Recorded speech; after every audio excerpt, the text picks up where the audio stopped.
Mesdames et messieurs, je vous disais tout à l'heure que ça faisait 30 ans que je faisais des one-man shows. Ça veut dire quelque chose. Ça veut dire quoi? Ça veut dire que ça fait 30 ans que je vous parle de ma sœur et de mon conte beau-frère Bernard. 30 ans. Mané! Ce conte Bernard, con comme une bougie sans mèche. Ça s'allume pas. Normal, il n'y a pas de mèche. Ah mais j'en fais quoi? Bah, tu sculptes un petit personnage dedans, terminé. Je vous ai tout raconté sur ma sœur et mon beau-frère, tout, c'est vrai. Je vous ai raconté leur mariage, leur déménagement, je vous ai raconté leurs vacances à la mer, à la montagne, je vous ai raconté même leur 31 décembre. Mais il y a un truc que je vous ai jamais raconté, mesdames et messieurs, sur ma sœur et mon beau-frère Bernard, c'est les Noëls chez ma sœur. Attention, Noël chez ma sœur, c'est un jour où tu dois être prêt mentalement et physiquement. Parce qu'à Noël, comme beaucoup de gens d'ailleurs, ma sœur, elle se transforme. Et elle devient pas la reine des neiges, mon pote, je te le dis. Et t'as pas intérêt de lui flinguer son Noël, sinon elle te brise comme une chips, comme ça. Déjà, première épreuve, les courses à Carrefour. Ouh là là.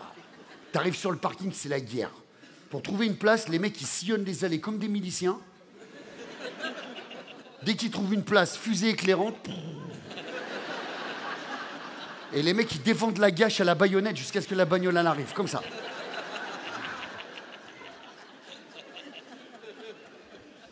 Nous, ça faisait 20 minutes qu'on tournait sur le parking avec ma sœur et Bernard. Ma sœur, elle était chaude comme un pot de 103 décalaminé. Allez, tout le monde ne va pas comprendre, là. Les anciens expliqueront aux plus jeunes. Hein. J'en vois des jeunes dire, en fait, on mettait de l'essence dans des pots d'échappement et on y foutait le feu sur le trottoir. Ça biche.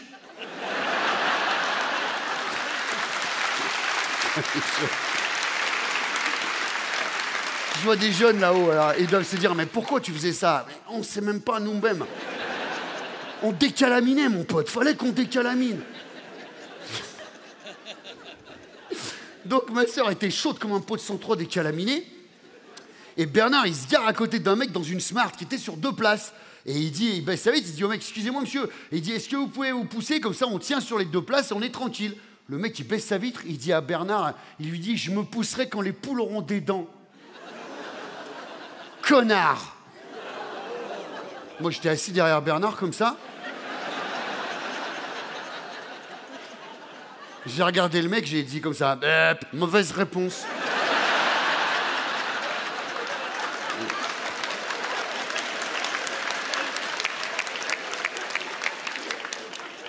Ma sœur, elle est sortie de la bagnole comme ça.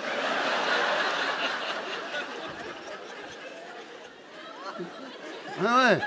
Moi, j'ai dit à Bernard, oh, je crois qu'il va pousser la Smart à la main. Et il me dit, ça va savoir ce qui peut se passer dans sa tête. Il me dit, mais ça m'étonnerait, ce matin, en se levant, elle avait mal au dos. Donc, elle va voir le mec comme ça, elle frappe au carreau, bam. Elle lui dit, oh, Pamprenelle. Tu vas bouger ton carrosse tout de suite, sinon celle-là, elle va venir se garer dans ta gueule sans faire de créneau.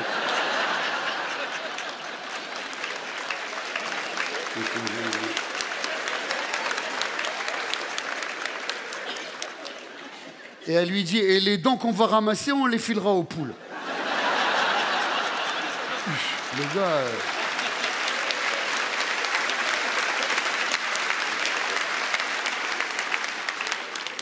Le mec, je vous jure, il a filé comme un lézard sur une dalle chaude. On l'a pas revu. On s'est garé, on est rentré dans le Carrefour. Oh là, mais là, tu nous verrais, on dirait un commando, une opération spéciale. Ah ouais, parce qu'avant d'aller à Carrefour, ma sœur, elle nous donne des instructions. Nous, on est assis dans le canapé avec Nanet comme ça, et elle fait les 100 pas comme ça. Elle dit, bon, écoutez-moi bien, les têtes de pioche, là. Quand on arrive à Carrefour, vous allez directement au fromage et à la viande et vous ramenez les commandes dans l'allée centrale, d'accord? Sans vous arrêter au rayon bricolage pour acheter des merdes qui marchent jamais, là. Comme vos patins à la con, que soi-disant, on peut déplacer des armoires normandes à la main.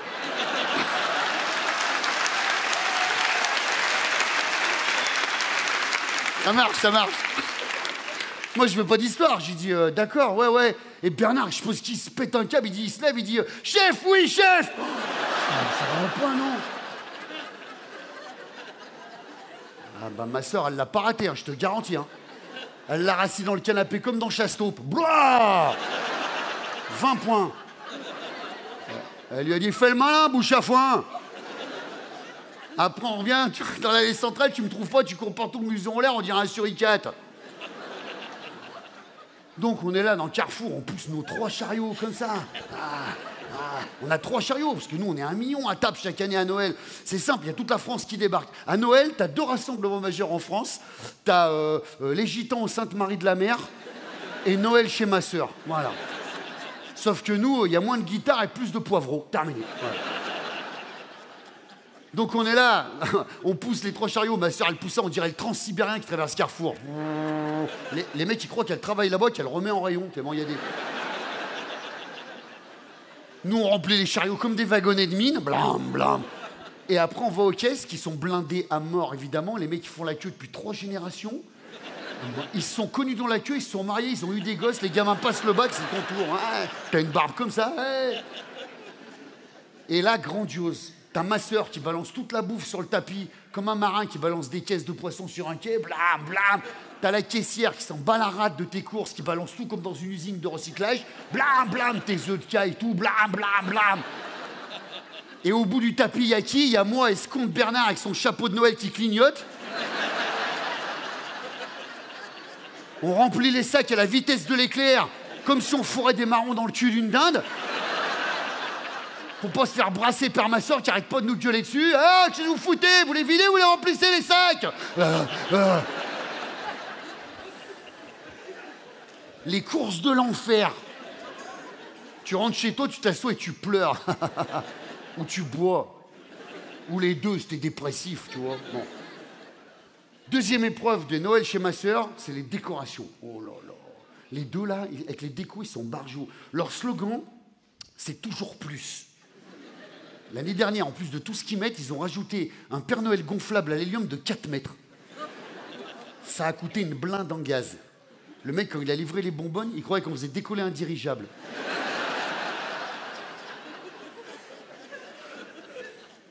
Je signe le bon de livraison, 4 secondes. Hein. Je me retourne, ce con Bernard, il était déjà 30 mètres au-dessus de la baraque, comme ça. Je dis, mais qu'est-ce que tu fous? J'ai mis trop de gaz, j'ai mis trop de gaz. Aide-moi. Moi, je lui disais, adieu, Nanet. Où que tu ailles, joyeux Noël. Il a appelé ma soeur sur son portable. Ouh là là. Elle est sortie de la baraque quand même, ici la tête chercheuse. Elle est arrivée comme ça, elle l'a maté. Elle est repartie au garage, elle est revenue avec son lancer de pêche. Elle dit, regarde comment je les chope, les brochets, moi. Par le pantalon, elle l'a ramené comme ça. De temps en temps, pour la déconne, elle lâchait 20 ou 30 mètres de câble. Tu l'auras entendu gueuler, l'autre, arrête tes conneries. Ce marrage. Par contre, quand il a touché le sol, oulala. Ah bah, ça n'a pas été comme avec Armstrong quand on est revenu de la Lune, hein, je te le dis. Hein. Ça n'a pas été parade et confetti. Hein. Ouh là là, elle lui a mis une soufflée, mon pote. T'aurais pu éteindre un feu de palette avec. C'est barjou. Donc les décorations. Bernard, son obsession, lui, c'est les guirlandes électriques. Normal, il bosse à l'EDF, il paye pas le jus, il en met pas. Tellement il en met, tellement ça brille dans son jardin. La nuit, t'es obligé de mettre des lunettes de soudeur, comme ça.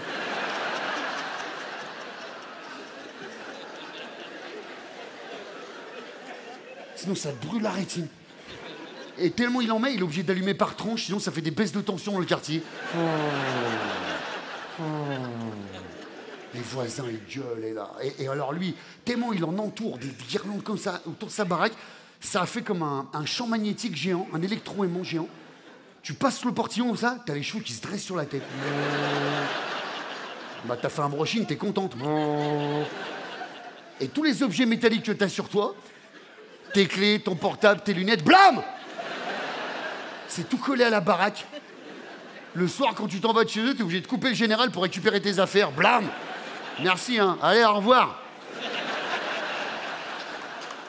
Les dingues, ils sont dingues. Ils sont dingues. Par contre, l'année dernière, on a rigolé. On a rigolé avec ça parce qu'il y a Tata Lucette, je vous parlais tout à l'heure, qui est venue à Noël, comme chaque année. Et Tata Lucette, elle a une vieille hanche en métal des années 80.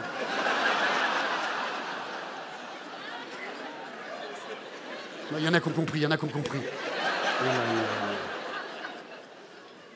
Elle a passé le portillon, Tata Lucette, comme ça. Le champ magnétique, ça l'a soulevé en l'air comme ça.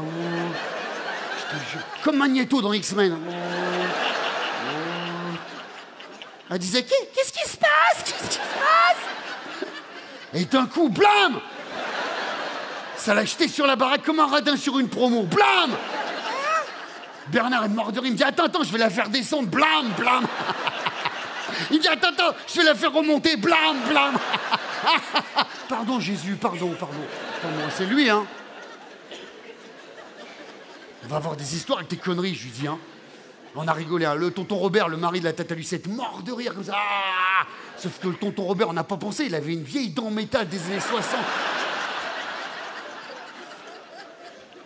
Le chicot, il lui est sorti de la bouche comme une balle de fusil. Bam! Dans la baie vitrée, 2000 boules. Joyeux Noël, Félix.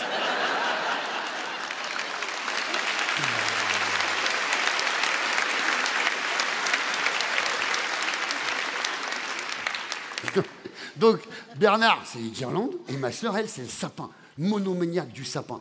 Elle veut toujours des sapins de 20 mètres de haut qui rentrent jamais dans la baraque, des sapins qu'elle va couper elle-même dans la forêt à la hache, comme ça.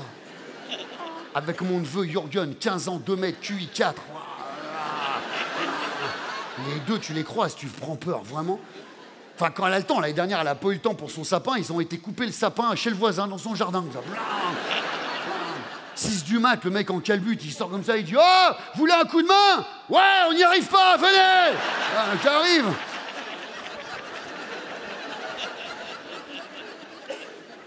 Après, Bernard, il passe, il fait des chèques, il dit « C'est pour moi le sapin, c'est pour moi. » Donc après, il le traîne dans la baraque comme ça, elle le met dans le salon, elle le met dans un coin, elle le monte, et dès qu'il touche le plafond, crac, elle le casse, et elle lui fait traverser le plafond comme du lierre. Toi, tu manges en dessous, t'as les épines qui tombent dans ta bouffe, dans ton verre. T'es là comme ça. Ma soeur, elle te repère, elle dit, il y a un problème là-bas? Il n'y a pas de problème. Elle est pas bonne la dinde? Elle est très très bonne la dinde. Ah bah Noël, t'as l'impression que c'est un 2-3 soleil.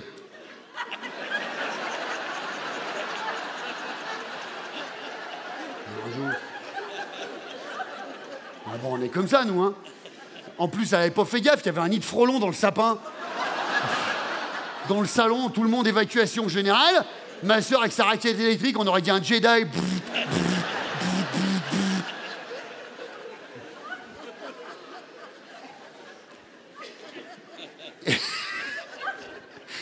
On a ri, on a... Vous avez vu ces ligues? On a ri. Et alors, la décoration du sapin, chez eux, je sais pas chez vous, dans chaque famille c'est différent, eux, ils ont le droit de décorer un pan du sapin chacun. Oh là là. Eux, bon, on dirait, c'est simple, un vide-grenier vertical. Tout le monde fout ses merdes dedans, tu vois. Ouais. Bernard, il fait des guirlandes électriques qu'il fabrique lui-même. Chaque année, il y a un départ de feu. On évacue, on sort dans le jardin, on se les gèle. Lui, il éteint ça à l'extincteur. Il me dit, ça fera la neige, ça fera la neige. Ma sœur, elle met toutes les merdes qu'elle fabrique dans son club de bricolage avec ses copines. Là. En ce moment, ils sont très automobiles. Elle fabrique des saladiers qu'elle fait dans des phares de Visa. Bon. C'est moche, ça coupe. Et Jürgen, mon neveu, qui s'est découvert une nouvelle passion pour la taxidermie. Oh.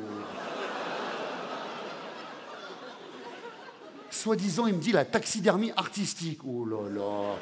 Le gamin, il empaille tout ce qui lui tombe sous la main. En plus, il débute, c'est mal fait, oh là là. Des fois, tu te demandes même si la bestiole était bien morte avant qu'il la forte contre la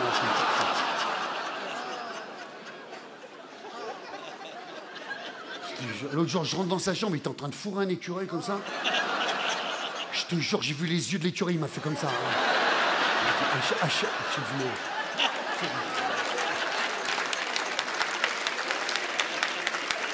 Ouais, j'ai dit, je me sens partir.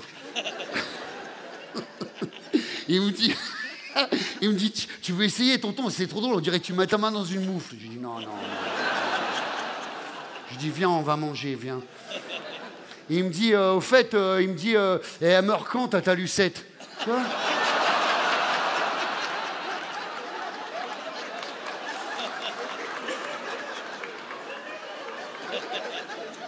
C'est quoi exactement ton projet avec Tata Lucette?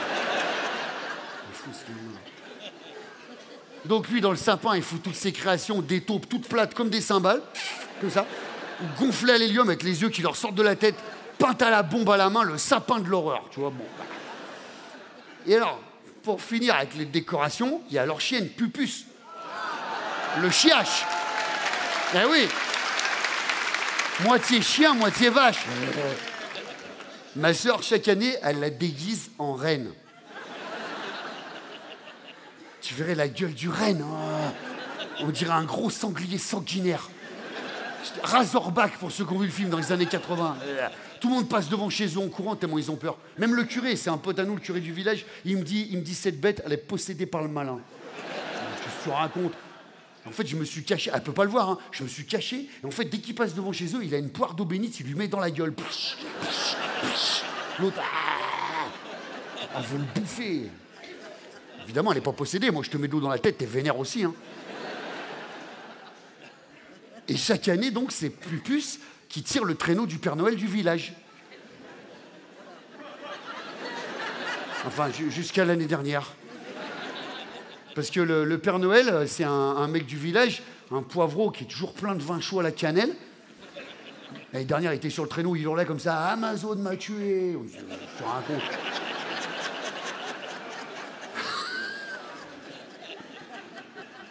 Je tiendrai pas les délais. Et comment je fais pour les retours? On s'en fout, les retours, je te raconte, les retours. Et donc, il est là, il est plein de vin chaud à la cannelle, et il s'est senti la confiance. Et il a voulu faire avancer Pupus en lui claquant le cul comme ça. Je dis à Bernard, il faut faire quelque chose. Il m'a dit, attends, laisse faire. J'ai dit, ah, pardon Jésus, c'est pas moi. Oh, elle s'est retournée, il a bouffé la barbe, la haute, une botte. Le mec, il a disparu, il est parti faire une cure de sommeil en Bretagne. Je suis terminé. On l'a jamais revu, le gars. Oh, bref. Et alors après, il y a le réveillon, le repas de Noël. Alors, je ne sais pas chez vous comment ça se passe, mais chez nous, dans notre famille, le repas de Noël, écoute-moi bien, il est minuté comme un braquage de banque. Début des hostilités, 19h, fin du bal, 2 du mat. Tu repars de chez eux, engorgé comme un égout après l'orage. Plein de nausées, de brûlures d'estomac. Ah. Et tu jures, une main sur la Bible, que tu mangeras plus jamais de ta vie. Et entre chaque plat, trou normand. Ah bah tu verrais les vieux tontons soifards de la famille, au bout du 3e pas, c'est pas des trous normands qu'ils font, c'est des crevasses savoyardes. Les anciens, ils avalent l'agneau comme des siphons de baignoire.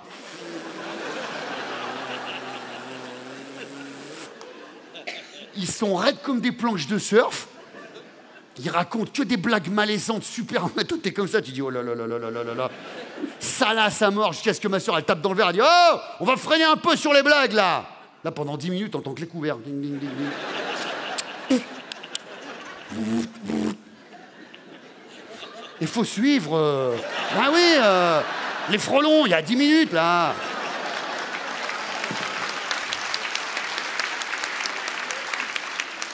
Et je sais pas vous, hein, mais nous, on mange le même plat depuis 50 générations et toujours dans le même ordre. Hein. Et t'as pas intérêt de demander autre chose. Hein. Une fois, avant de partir à Carrefour, Bernard a dit à ma sœur, ouais, tu sais, Minou, pour Noël, cette année, on avait pensé avec Célic. Je dis, non, toi, t'as pensé, moi, j'ai rien dit. Non. Je dis, oh. Ouais. Il me dit, on avait pensé, peut-être, on mangerait du poisson. Oh. Là, elle nous a maté au moins 5 minutes sans cligner des yeux, comme ça.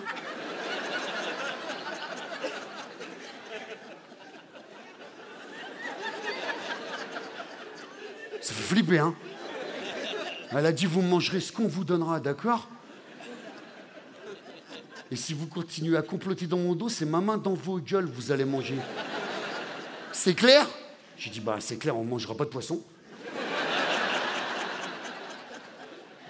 Et après le repas, ouverture des cadeaux. Et là, c'est bonnard. Parce que l'ouverture des cadeaux, tu sais qu'après tu t'en vas, c'est la fin. Mais attention, l'ouverture des cadeaux, c'est un peu comme les derniers kilomètres d'un long voyage en voiture. C'est là où arrive l'accident. Parce que quand ma sœur, elle t'offre un cadeau, elle te scrute, elle te scanne, elle t'analyse.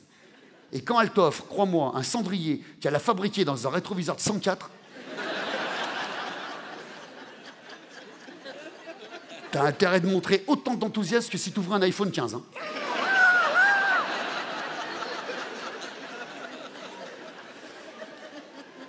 Une fois, elle m'a offert un attrape-rêve qu'elle avait fabriqué avec des volants de CX.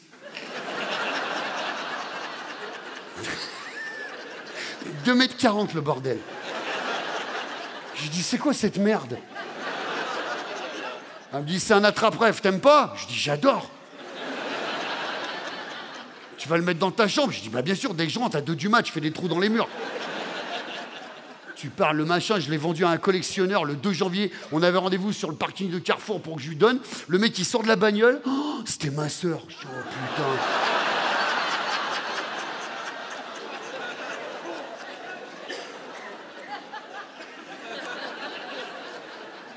Elle me dit, j'étais sûr que t'allais faire ça. Je dis, oh.